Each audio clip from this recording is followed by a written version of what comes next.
తెలంగాణలో వచ్చే ఏడాది 9 ఎమ్మెల్సీ స్థానాలు ఖాళీ కాబోతున్నాయి. అయితే ఈసారి కాంగ్రెస్ పార్టీ చట్టసభల్లోని వెళ్లేదెవరు, కొత్తగా ఎమ్మెల్సీలు అయ్యేదెవరు, అధిష్టానం ఆలోచన ఎలా ఉంది, ఎవరెవరు ప్రయత్నాలు మొదలెట్టారు, మరి హైకమాండ్ ఎవరి పేర్లకు గ్రీన్ సిగ్నల్ ఇవ్వనుంది?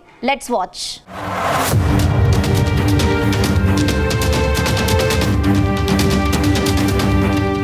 వచ్చే ఏడాది తెలంగాణ శాసనమండలిలో భారీగా ఖాళీలు ఏర్పడనున్నాయి. 2025 మార్చి నెల నుంచి మే వరకు దాదాపు 9 స్థానాలు ఖాళీ అవుతున్నాయి. వీటిలో మెజార్టీ స్థానాలు అధికారంలో ఉన్న కాంగ్రెస్ కైవసం చేసుకోనుంది. మండలిలో స్థానం దక్కించుకోవడం కోసం ఇప్పటి నుంచే పలువురు నేతలు ప్రయత్నాలు మొదలుపెట్టినట్టు తెలుస్తోంది.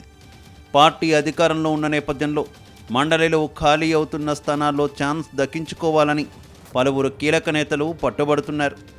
తాము పార్టీ కోసం ఎంతో కష్టం చేశామని, ఇప్పుడు పార్టీ తన రుణం తీర్చుకునే అవకాశం దక్కిందని కొందరు నేతలు పార్టీ పెద్దలకు తమ బయోడేటాను ఇస్తున్నట్టు సమాచారం. పార్టీ కోసం పనిచేస్తున్న తమకు పదవులు ఇస్తే భవిష్యత్తులో తమకి అవకాశాలు వస్తాయని, కేడర్ మరింత జోష్గా పనిచేస్తుందని ఆశావహులు పార్టీ పెద్దలకు విన్నవిస్తున్నట్టు తెలిసింది.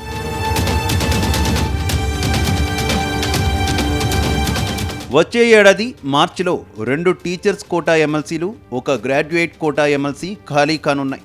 అలాగే హైదరాబాద్ లోకల్ బాడీ ఎమ్మెల్సీ స్థానం కూడా మార్చి నెలలోనే ఖాళీ కానుంది. ఈ 4 స్థానాలు పక్కన పెడితే మరో 5 స్థానాలు ఎమ్మెల్యే కోటాలో ఖాళీ కానున్నాయి. టీచర్స్ కోటాలోని 2 స్థానాలు మినహా మిగతావన్నీ పొలిటికల్ అంశాలతో ముడిపడి ఉన్నాయి. ఈ 7 సీట్ల కోసం కాంగ్రెస్లో రసవత్తరమైన పోటీ కొనసాగుతున్నట్టు ప్రచారం నడుస్తుంది. అయితే మండలిలో ఖాళీ అవనున్న 7 స్థానాల్లో ఒకటి మిత్రపక్షమైన సిపిఐకి ఇవ్వాలని కాంగ్రెస్ భావిస్తోంది. హైదరాబాద్ లోకల్ బాడీ ఎమ్మెల్సీ పదవి మజ్లిస్ పార్టీ దక్కించుకునే అవకాశం ఉన్నట్టుగా ఉంది. ఇక మిగతా 5 సీట్ల కోసం కాంగ్రెస్లో తీవ్రమైన పోటీ ఉంది. ఈ ఎమ్మెల్సీల కోసం ఇప్పటికే కాంగ్రెస్ అధిష్టానం పలువురికి హామీ ఇచ్చినట్టు సమాచారం. ఇక అసెంబ్లీ సీటు దక్కని నేతలకు కూడా ఎమ్మెల్సీ ఇస్తామని భరోసా ఇచ్చారు. ఈ అవకాశం మళ్లీ రాదని కొందరు నేతలు ఎమ్మెల్సీ కోసం గట్టిగా ప్రయత్నాలు చేస్తున్నారు. ఇక కరీంనగర్, మెదక్, నిజామాబాద్, ఆదిలాబాద్ ఉమ్మడి జిల్లాల గ్రాడ్యుయేట్ ఎమ్మెల్సీగా ప్రస్తుతం కాంగ్రెస్ నేత జీవన్ రెడ్డి ప్రాతినిధ్యం వహిస్తున్నారు. వచ్చే ఏడాది మార్చి నెలలో ఈ స్థానం ఖాళీ కానుంది. అయితే తాను మళ్లీ ఆ స్థానం నుంచి పోటీ చేయబోనని జీవన్ రెడ్డి ఇప్పటికే స్పష్టం చేశారు. దీంతో ఈ సీటు నుంచి కాంగ్రెస్ తరపున పోటీ చేసేందుకు ఆల్ ఫోర్స్ విద్యా సంస్థల నరేందర్ రెడ్డి, అలాగే వెలిచాల రాజేందర్ రావు పోటీ పడుతున్నారు. వీరిలో కాంగ్రెస్ ఎవరికి ఛాన్స్ ఇస్తుందో చూడాల్సి ఉందని పార్టీ వర్గాలంటున్నాయి.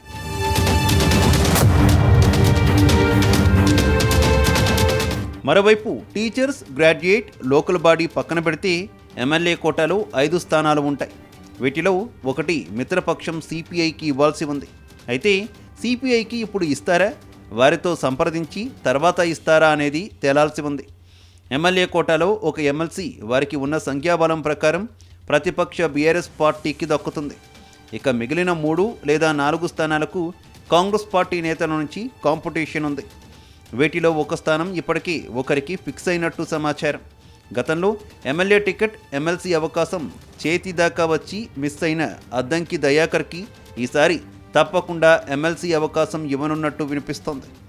ఇక మిగిలిన 2 స్థానాల్లో ఛాన్స్ కోసం 5-6 వ్యక్తులు తీవ్రంగా పోటీ పడుతున్నారు. సీనియర్ లీడర్ జీవన్ రెడ్డికి ఎమ్మెల్సీ ఇవ్వాలని పలువురు సీనియర్ నేతలు పట్టుబడుతున్నట్టు సమాచారం.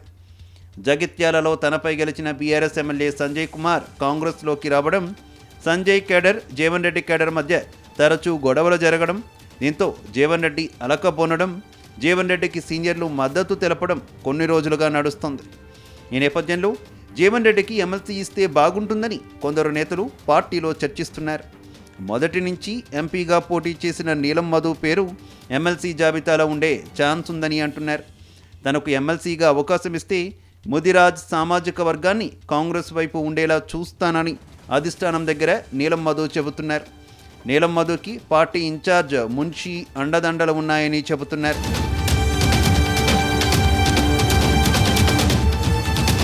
అటు అసెంబ్లీ ఎన్నికల్లో కొల్లాపూర్ టికెట్ను త్యాగం చేసిన జగదీశ్వరరావు సైతం ఎమ్మెల్సీ స్థానం కోసం గట్టి పట్టుపడుతున్నారు. జగదీశ్వరరావుకు కార్పొరేషన్ చైర్మన్ ఇస్తే కూడా దాన్ని తీసుకోలేదు.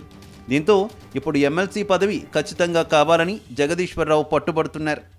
ఇక మొన్నటి అసెంబ్లీ ఎన్నికల్లో ఓటమి పాలైన మాజీ ఎమ్మెల్యే సంపత్ కుమార్ తనకు ఎమ్మెల్సీ ఛాన్స్ ఇవ్వాలంటూ కోరుతున్నారు. ఇక party media and communication chairman Sama Rammohan Reddy తనకి ఎమ్మెల్సీ పదవి ఇవ్వాల్సిందిగా అధిష్టానాన్ని కోరినట్టు సమాచారం. పార్టీ వాయిస్ను బలంగా తీసుకువెళుతున్న తనకు పదవి మరింత దూకుడుగా పనిచేస్తానని పార్టీ పెద్దల దగ్గర తన అంశాన్ని ప్రస్తావించినట్టు తెలుస్తోంది. సీఎం రేవంత్తో పాటు పార్టీలో చాలామంది బడా నేతల ఆశీర్వాదం తనకి ఉందని సామా రామ్మోహన్ రెడ్డి చెబుతున్నారు. ఎమ్మెల్సీ స్థానం కోసం పార్టీ అధికార ప్రతినిధి చరణ్ కౌశిక్ యాదవ్ ప్రయత్నం చేస్తున్నారు. విద్యార్థి దశ నుంచి తాను పార్టీ కోసం కష్టపడుతున్నానని, తెలంగాణ కేబినెట్లో కురుమ యాదవ సామాజిక వర్గం నుంచి ఒకరికి కూడా ఛాన్స్ రాలేదని, కాబట్టి ఎమ్మెల్సీ రూపంలోనైనా యాదవ సామాజిక వర్గానికి ఛాన్స్ ఇవ్వాలని చరణ్ కౌశిక్ కోరుతున్నారు. మేడ్చల్ జిల్లా అధ్యక్షుడు హరివర్ధన్ రెడ్డి సైతం ఎమ్మెల్సీ రేసులో ఉన్నారని తెలుస్తోంది. మొన్నటి అసెంబ్లీ ఎన్నికల్లో మేడ్చల్ టికెట్పై ఆశలు పెట్టుకున్నా తనకు దక్కలేదు. ఆయనకు మునముందు వచ్చే అవకాశాలు కల్పిస్తామని అప్పట్లో పార్టీ పెద్దలు భరోసా ఇచ్చారు. దీంతో వచ్చే ఎమ్మెల్సీ స్థానాల్లో తనకు ఛాన్స్ ఇవ్వాలని హరివర్ధన్ రెడ్డి కోరుతున్నట్టు సమాచారం. మొత్తం మీద అధికారంలో ఉన్నప్పుడే అవకాశాలు అందిపుచ్చుకోవాలని పలువురు నేతలు ఎమ్మెల్సీల కోసం తమ ప్రయత్నాలు మొదలుపెట్టారు. ఇక పార్టీ ఎవరికి అవకాశం ఇస్తుందో, చట్టసభల్లోకి ఎవరు అడుగు పెడతారో తెలియాలంటే కొద్ది రోజులు ఆగాల్సిందే.